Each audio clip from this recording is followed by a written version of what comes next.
Daugiau nei 32 viečių baidarių ir dvigubai daugiau dviračių. Jais būrys išradingų kauniečių ir miesto svečių kovo 11-osios popietę sumanė apkeliauti Kauną ir taip netradiciškai paminėti Lietuvos nepriklausomybės atkūrimo dieną.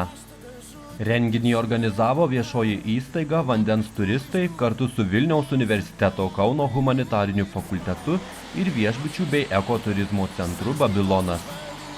Nepabūgę lietingo ar darganoto oro, pasipuošę lietuvišką atributiką Kauno gyventojai kartu su Vilniaus universiteto Kauno humanitarinio fakulteto studentais rinkosi į Nemuno krantinę prie Vytauto didžiojo bažnyčios, kur ir pradėjo šventinį žygį.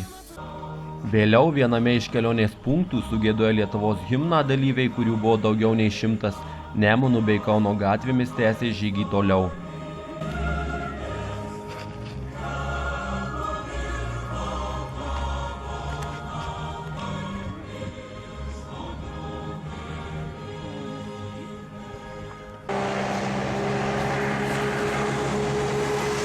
Žygio pabaigoje jo dalyvius ir miestiečius nudžiugino dar vienas neįprastas šventės akcentas, kuomet nuo Žalgirio arenos iki Vytauto didžiojo tilto su laivu ant oro pagalvės atplaukęs laivavedys Egidijus Eikauskas iš spalvotų dūmų suformavo tautinę trispalvę. Buvo labai šaunus žygis.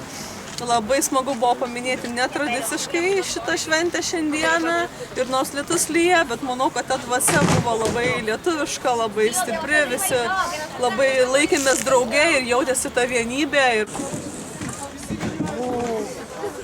Vienos iš renginių organizatorių vandens turistų vadovės Ovidijos Udzėnaitės nuomonė, toks neįprastas valstybinių švenčių paminėjimas įtraukiant dalyvių fizinį aktyvumą, kur kas labiau skatina juos būti patriotiškesniais, nes sportas ne tik padeda smagiai praleisti laiką, bet ir suburia bei vienija žmonės vienam bendram tikslui.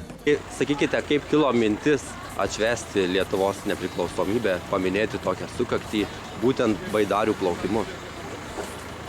Na, ta mintis kilo seniai ir jau vasario 16 dieną mes padarėm lygiai panašų minėjimą, skatindami būtent pilietiškumą ir tada susidarė žmonių beveik 186 ir jų buvo labai daug ir to patį galvojom, kad reikia kartuoti būtent kovo 11, bet paplanavom įtraukti dvi vietas, tai yra dvi fizinio aktyvumo laisvalaikio praleidimo formas, tai yra dviračius ir kartu baidares, kad būtų galima vienoj vietai pagerbti savo šventę, šalies šventę, ne tik tai kažkur tai nuėjus pasėdėjus, kavinę dar kažkur, bet aktyviai praleidus laisvalaikį, pabūs vandenį, plaukiant baidarėm ir dar į jas startą važiuojant dviračiu. Tai buvo, manau, kad labai puikia iniciatyva ir padaryta graži veikla, nes paskatino žmonės sportuoti, būti grina more, turiu menį, ir pamatyti miestą visai iš kito kampo, turiu menį, iš vandens Kaunas yra puikus.